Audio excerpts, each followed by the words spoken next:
Trauma Therapist Podcast, episode 481.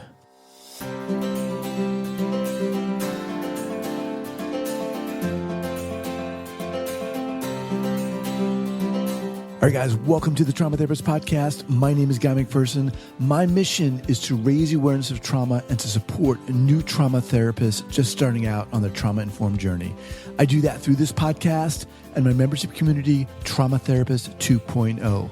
If you're a therapist of any kind, interested in learning about trauma, and you're looking for support and inspiration, I invite you to check out Trauma Therapist 2.0 by going to traumatherapist2.com. That's Trauma Therapist, the number 2.com. All right, let's get started.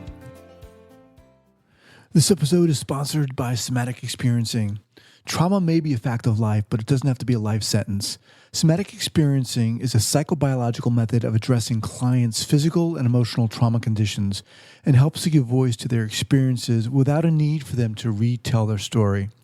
SE focuses on regulation of the nervous system and offers the opportunity to engage, complete, and resolve the body's instinctual responses to traumatic experiences. For more information regarding Somatic Experiencing and the SE Professional Training Program, the Trauma Therapist Podcast listeners can visit traumahealing.org/TTP. That's traumahealing.org/TTP. All right, guys, welcome back to the Trauma Therapist Podcast. Very excited to have some guests today, Kelly McDaniel. Kelly, welcome. Thank you, Guy. Glad to be here. All right, so Kelly is a licensed professional counselor. She developed the term mother hunger in her first book, Ready to Heal, to name the attachment trauma between mother and daughter that creates an environment ripe for love addiction to grow. Since publication, Kelly speaks regularly at conferences to raise awareness about the cultural and relational complications facing women recovering from addictive habits. In her practice, Kelly offers individual healing intensive to support women healing mother hunger. Set for publication with Hay House in the summer of 2021, Kelly is currently writing her second book. All right, Kelly, welcome. Welcome once again. Thank you so much. Yeah, before we get going here, share with our listeners where you're from originally and then where you're calling from now. And let's get going. Well, great. Sure. I'm actually from East Tennessee, which a lot of people don't know much about that area unless they have some fondness for Dolly Parton. I grew up right in her backyard, basically. I didn't live there beyond age 14. And then I've been all over. But now I am back in Tennessee in Nashville. Oh. Yeah. With the tornadoes. Yes, which devastated everybody 2 days ago. Yes. Wow. Freaky. Yeah, I'm fine. But it's impacted my beloveds. Yes. Yeah. All right. Well, good clients to hear you're okay. and yeah. Oh, yeah. It's been an opportunity for the city to rally. All right. So let's get going here. Let's talk about how you got into this field. And I guess let's start with defining mother hunger, how that came about, and so forth. Okay, great. Two big questions in that question, like how did I get in this field? And then how did I define mother hunger? So I'll just start with how I got into this. It's so interesting. Somehow around age 9, that's 3rd grade, right? That's how I kind of know how old I was. I remember saying to my parents one night, I want to be a therapist. I have no idea how I knew what that is or was. I don't know. No one in my family was in therapy. We were not a particularly sophisticated family when it comes to psychology. Right. And my parents both at the same time kind of had this horrified look on their face and promptly talked me out of it. So it was a second career for me. I came back to this as I got older and wiser and still wanted to do it. How did I come up with the term mother hunger? That term actually found me when I was a young woman, actually in my first graduate program, which was I was studying English and women's studies at Georgetown University because I didn't know what else to do. So I love to read. I love to learn. And I stumbled into a women's studies course accidentally. Having grown up in the rural Southeast, I had no idea about gender issues at all. And I first heard Adrienne Rich, an author who wrote the book Of Woman Born. And in her book, there was a quote that I have quoted in Ready to Heal, and I'm quoting it again in my new book that says, The essential female tragedy is the loss of a daughter to a mother and a mother to a daughter. And something in me broke wide open. Like I could feel my cells shift. And I was probably 20 years old. So now 3 decades later, I have spent 30 years studying, learning, trying to figure out this mother-daughter attachment bond, what it is, how it impacts us. And the term mother hunger emerged from the research and the study when I was writing Ready to Heal. So you talked about being kind of impacted by this quote, profoundly impacted. Talk a little bit more about that. I mean, what's behind that? Just the idea that a mother and a daughter would be the core of any tragedy, essential core tragedy. I was studying English. I had taken so much Shakespeare. I knew a lot about tragedy, and I knew a lot about men and power and hierarchy and what goes on to take away center stage. None of those stories had anything to do with mothers and daughters. And like a lot of women, I grew up on Disney. None of those stories had anything to do with mothers and daughters. And the mothers we saw were cruel, and the mothers that were kind were dead. So there just weren't models for what a mother does that helps her daughter become a woman. I mean, so, oftentimes when we're in the midst of something, it's difficult to see why it's resonating with us. I mean, so many years later, are you able to look back and say, okay, so this is why this attracted me or lured me into this field, or into why that topic, mother-daughter, got me? Yes, I think so. I think that I could probably talk for a long time about that. I'll try to distill it into something that's... And the reason why I'm asking that is because I want to get personal with you. I want to find out what's resonating with you rather than just, address these broader topics, which we'll get into. But what is it about that got you going? I think there were 2 things that probably were more personal to me that got me going about that. I had no idea about my own internalized gender oppression. I just had no idea that I had swallowed the patriarchal water completely and was thoroughly drowning. I had no idea. And then I also had no idea that I was hurting because my mother had been so compromised herself by her own upbringing that I was lost and lonely. And I just had no idea that the root of that started before I could even speak. So I didn't know this at the time. It's taken me decades to figure this out. I think my own, and all of us have this as, it's called a betrayal blindness. So like our body will protect us from knowing something until we are either supported enough to know it, healed enough to know it. Well, like we'll only get doses of information that we could tolerate. So even as soon as yesterday, as I'm working on a chapter, I understand this topic better today than I did last week, certainly better than I did 5 years ago, and much better than I did 13 years ago when I first named it. So I'm still learning about this profound injury that's inherited generationally, and that's not about blame, but that is a real internal heartbreak. Okay. So thank you for getting at that. And stay with, pardon my ignorance here. So are we talking about attachment trauma in general, but that which has to do with the mother and daughter specifically? Let's keep going. Well, mother hunger happens for both little boys and little girls. Okay. So it is on some level an attachment injury that is gender neutral. I write for daughters because I am a daughter. I feel like if I were to write for men, that's going to require me using a different part of my brain, almost like learning another language. And I just couldn't do that yet. I'm not ruling it out, but I think it'd be great to find a man that wants to do that. But yes, this is an attachment injury. We could talk about it in the language of attachment and say mother hunger is a form of insecure attachment. I look at mother hunger on a spectrum. There are three core things we need from a mother. Everyone does. We need nurturing, we need protection, we need guidance. And as daughters, we particularly need the guidance. We're going to look to our mothers for the rest of our lives, right? Whereas sons will eventually look to men for that guidance. So we need those things. Maybe we got one of them. Maybe we got two of them. That might mean our attachment injury is not as profound as if we missed all three. So mother hunger holds a lot of different variation in how that heartbreak might look as adults. And I'm even thinking about, for those people who can't even turn to their mother for those things for a variety of reasons, right? You said your mother was compromised. Right.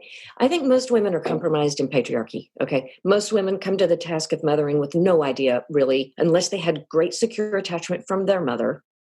I even looked up the definition of mothering, and here's what the Cambridge Dictionary tells us. I mean, I had to write it down because it's just so ridiculous. It says the process of caring for children the way a mother does. As if mother is just somehow implicitly understood because we have mammary glands. I mean, now, the definition of nurturing comes from the Latin word nutrire, which means to suckle and cherish. So I think that's why we associate a certain kind of love with a mother. That doesn't mean a mother knows how to do it. Mm-hmm. If her mother didn't do it, certainly no one's teaching us how to do it. And I couldn't find a definition. I've had to create this, that what a mother does is nurture, protect, and guide. Now, was my mother compromised? For sure. Her mother had been given up by her mother. I mean, epigenetically, the inheritance of abandonment was there. Was my mother additionally compromised? Yeah, she didn't even want a baby. Her pregnancy with me was an accident. So in utero, I'm getting the message, ooh, it's a scary world out there. We're not really ready for you. I don't know what we're going to do with you. That is all being swallowed in the amniotic fluid, as well as inheriting her own epigenetic transmission from her mother. I think I might be getting off the question you actually asked me, but what I wanted to get to is you said, maybe some of us can't look to our mothers for any of this. I call that third degree mother hunger. Third degree mother hunger in attachment language is disorganized attachment. Those are mothers that can offer absolutely no nurturing, no protection, and no guidance. And that could be because she died. That be because of mental illness, profound addiction, cruelty. Yes, we don't like to talk about that. We don't like to think that mothers can be cruel, but they can. And it's a different category of mother hunger because of that. Okay. So you're struck by this quote. You're like, this is it. What happens next? How do you start getting into this research and field and so forth? Well, what happens next is I, like a good Southern girl, stumbled into a marriage because I panicked, and luckily made a really nice choice. Became a mother fairly young. Was lucky enough that the way I stumbled into motherhood, I say stumbled into it. I wanted to be a mother. That's all I wanted to do. I was overly educated, but not using my education. I wanted to be a mom. So I was able to stay at home. What I was not prepared for was the magnitude of childbirth. I had no idea of science, no idea of attachment. What I know happened to me now that I did not know then, my childbirth was unmedicated. So I had no drugs that were kind of buffering a well of undealt with trauma that erupted as I gave birth. So a mother, when we give birth to ourselves as well as a baby. Anything we've not processed. Now, sometimes that's joyful and that's exquisite. For a lot of women, it's repressed memory. It's held in the body, and that is the beginning of a postpartum crisis. So I was young, I was naive, I was somewhat arrogant. I thought, I'm strong, I can do this. And I was having trouble nursing. I mean, I gave birth successfully. We were okay, but I was not okay. I was anxious. I was scared. I needed help, but I knew I couldn't go to my mother. Fortunately, I got really sick. I ended up with a flu, which was mastitis, which is a breast infection from plugged milk ducts, because I was trying so hard to do it perfectly and I wanted to nurse. And luckily, my midwife sent over some volunteers from a breastfeeding support group called La Leche League. They saved my life. These women dedicate themselves to supporting women in attaching to their newborns. They came to my home. They held me while I held my baby. They taught me how to help him latch on. They sat with me till my fever went away. They assured me my milk supply was safe. They assured me I could make enough milk. And they established my attachment with my baby. Oh. And saved me and then they taught me what to read and they taught me what to study. And that's when I started learning about attachment parenting, which is different than attachment style. And yet the medical people that were writing about attachment parenting knew all about oxytocin. They knew all about prolactin. They knew about nighttime sleep. They knew about bonding. I didn't know any of that. I was raised to cry out in the crib, which now we know creates a horrible trauma for a child. Sleep training is a bad idea if you want to attach to your baby. So I didn't do any of that. I did not make those mistakes that so many women are living with, as we now realize that is a way to build insecure attachment, not secure attachment. So I was blessed by the crisis of childbirth because I got some help. Does that answer the question of what happened next? It does, yeah. And then I'm just, so how do you become a therapist interested in working in this field? All right, folks, I want to thank my sponsor for today, BetterHelp. They're at BetterHelp.com, online therapy platform. So I have a question for you. Is there anything that you feel that's interfering with your happiness or preventing you from achieving your goals right now? And you're probably saying, well, yeah, of course, Guy, we're living in this crazy, unprecedented time. And for me, it's the same. Yeah, of course, that's it. But there's also a lot of you know that I've struggled with anxiety throughout my life. You know, it's come and gone, it's waxed and waned. And I chose to see a therapist to help me work through that.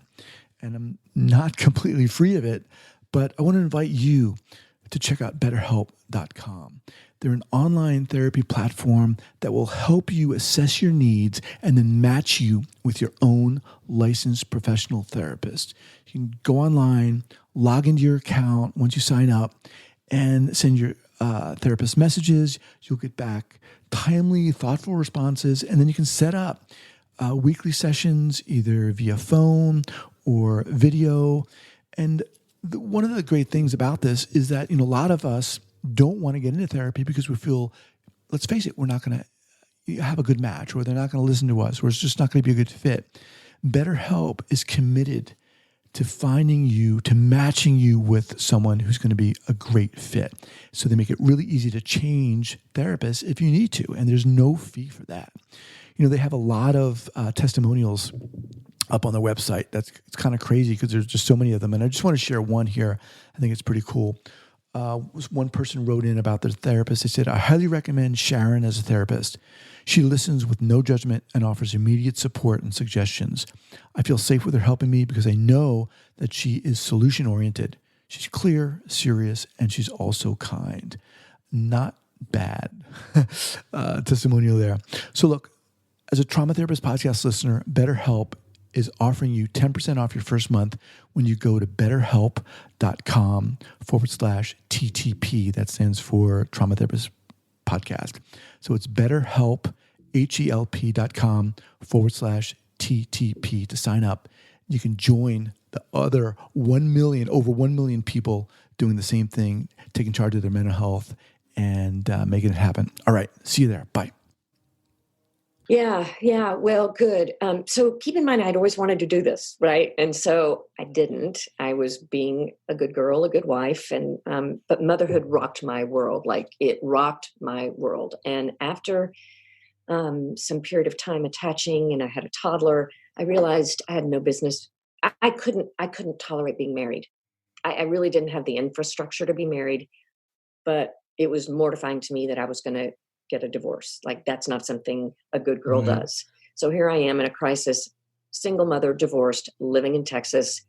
I am so covered up in shame that I got a really good therapist and began a lot of my healing. And in that process of healing, I went back to school when my son started kindergarten.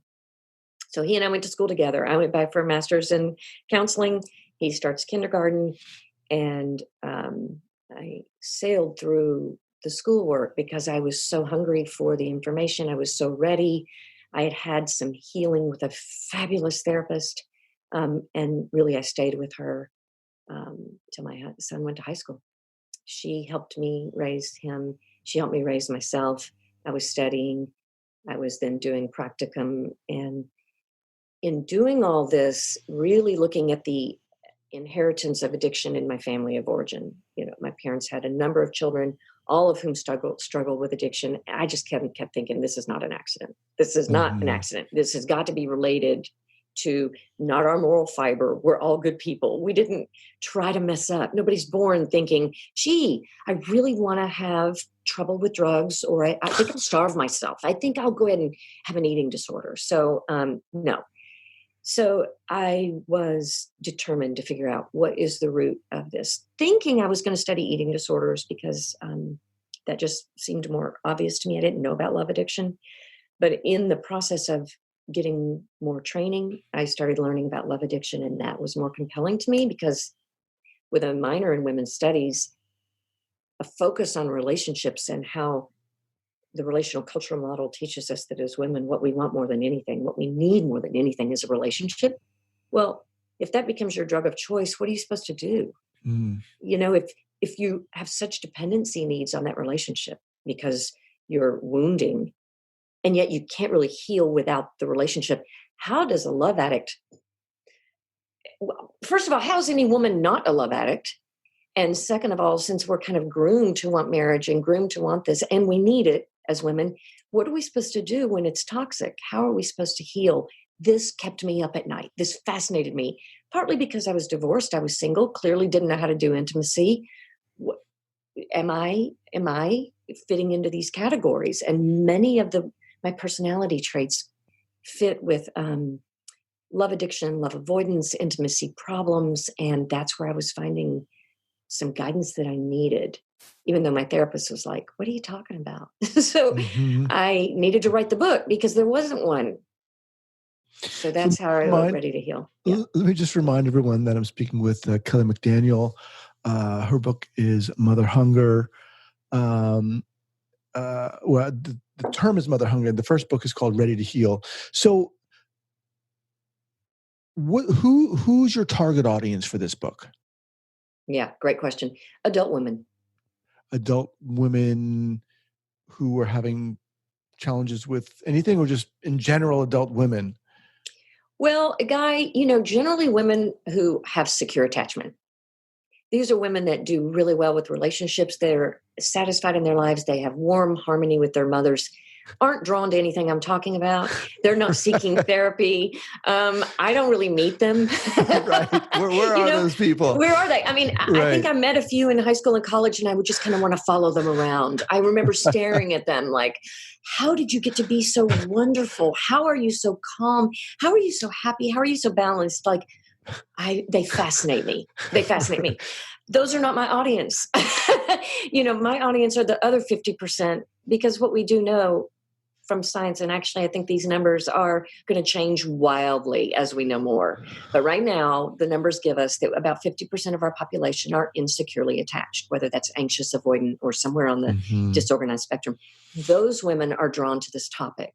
They may or may not be struggling with addiction, but they are struggling with body image, relationships, and sometimes with finding authentic desire and joy. What is it about I mean, you've really given us a lot of rich history and what's brought you to this. But I want to ask you this question anyway. Kelly, what is it about you that you feel you can help these women with? I mean, Right. is it your passion for this? Is it the fact that you've been through this? What is it? Well, I think it's all of that. I think I'm extremely passionate about this topic. It's taken 30 plus years of my life, and I've given from my heart to this topic. I've pursued a lot of training since first coming up with this topic and this name, because when I did, women started coming out of the woodwork, wanting to know more about mother hunger, wanting help. I needed to step up my game. And so the training I've now received specifically around complex post-traumatic stress has helped me understand this injury and the implications for people that are somewhere on um, the spectrum of dissociative problems, um, extreme mood problems, and suicidality and addiction. I I think this internal heartbreak is one I know very well.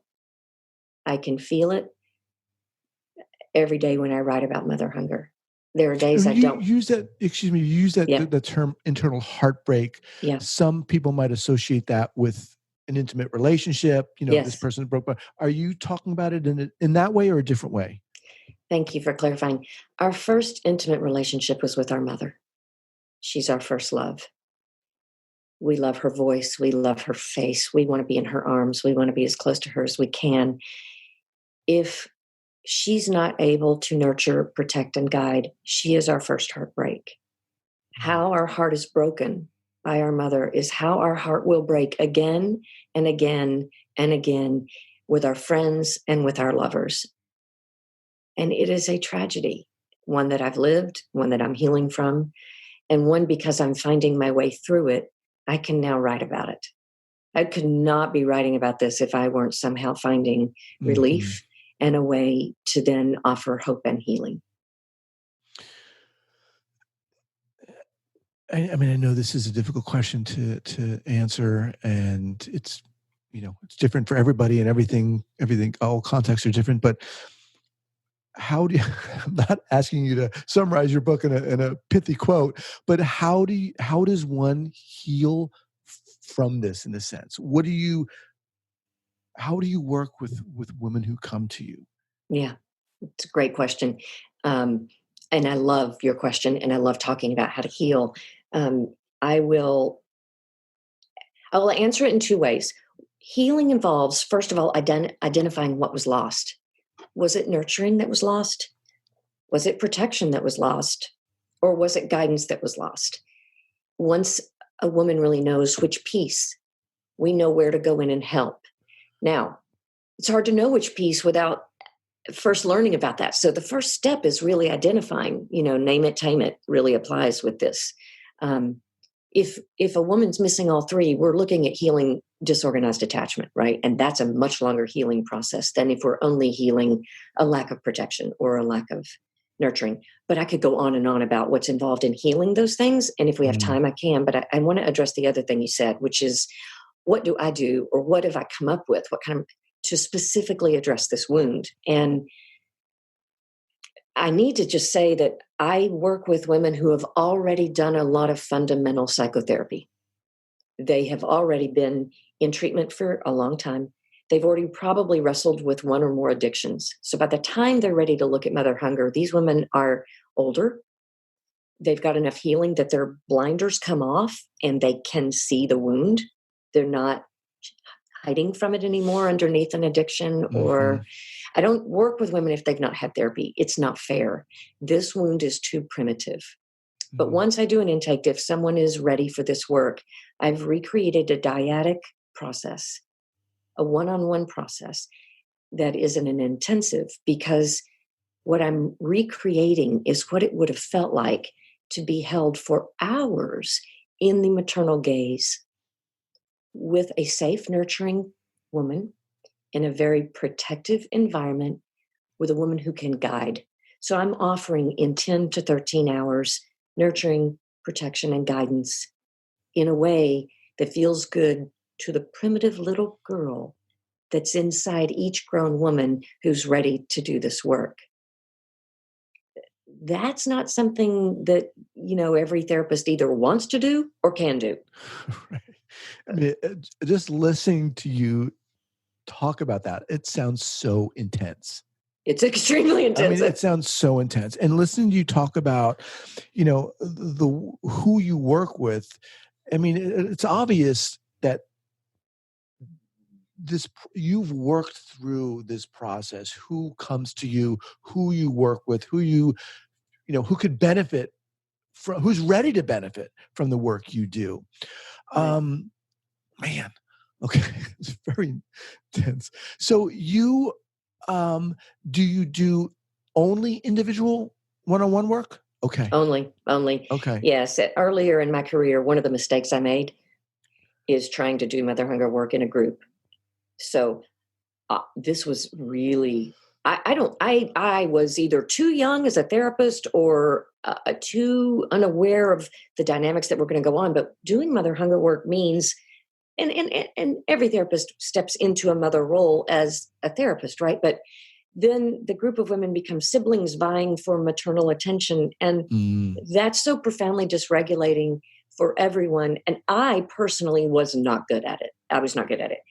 I now know 15 years later, that's not even how to heal this part of mother hunger that I work with. I work with the pre-verbal piece. Later group work is really helpful. When I've helped a woman kind of grow up her infant self, and she's now 3 to 6 years old, she's more ready for peer type group work. But the women I work with really benefit from that one-on-one exclusivity that they are hungry for, that they never had. So that was one mistake I made early on. Yeah, I don't do this in group. Yeah, thank you for sharing that. I mean, there's so much here that's kind of going through my mind, and I realize we're kind of constrained a little with time. But before we kind of get ready to close, I want to ask you this. You talked about the people who come to you have kind of done a lot of work. Yeah. And my guess is that there are people listening to this now who are wondering, who are thinking, wow, that is really making a lot of sense to me. What differentiates, you talk about people who were addicted and maybe who are no longer addicted, and they've kind of moved into this other stage where they're ready to do this. Talk about that differentiation such that, people are in a certain stage, but now they've gone through this other stage and they're ready to see and work with what you're talking about.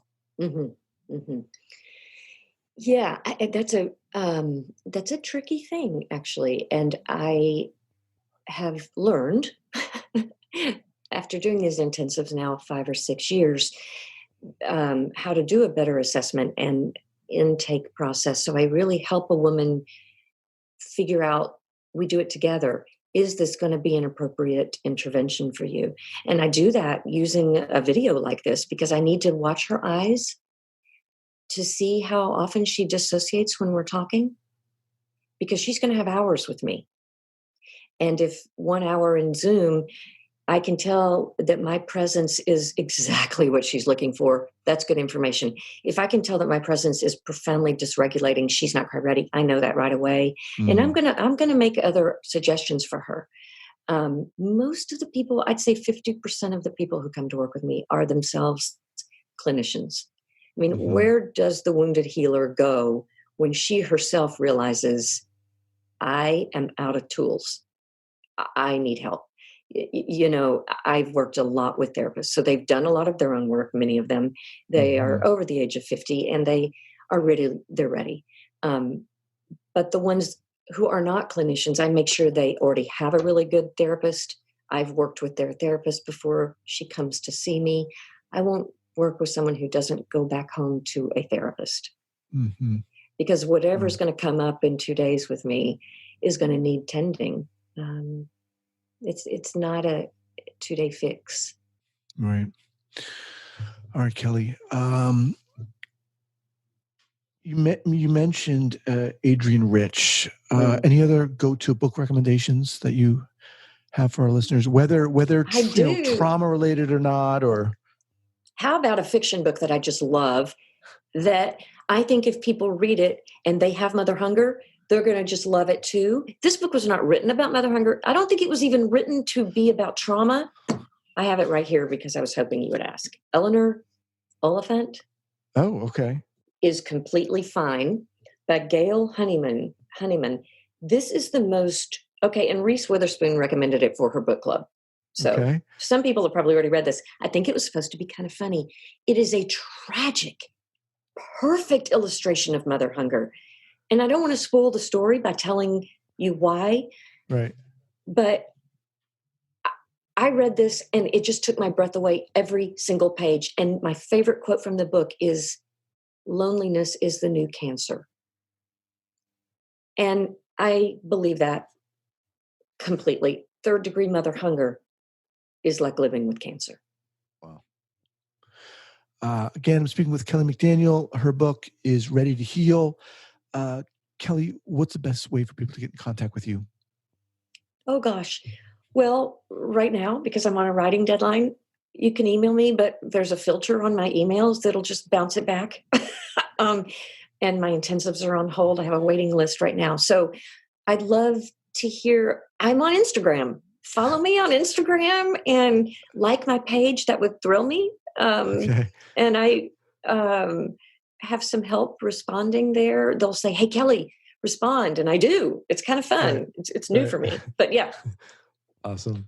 Yeah. All right, Kelly. I mean, I just realized it's challenging to put everything into 30 minutes, but man, you're doing intense work. But appreciate coming on here and sharing this. Thank you so much.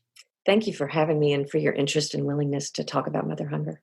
All right. Take care. Once again, thank you to Somatic Experiencing for sponsoring this podcast. Somatic Experiencing Trauma Institute is a 501c3 nonprofit dedicated to resolving trauma worldwide by providing professional training and education in somatic experiencing. It was founded by Dr. Peter Levine, author of the bestseller Waking the Tiger, who developed somatic experiencing based on explorations of how animals deal with threat, nervous system overwhelm, and traumatic experiences on a daily basis. Learn more about somatic experiencing and the SE professional training program at traumahealing.org/TTP. That's traumahealing.org/TTP.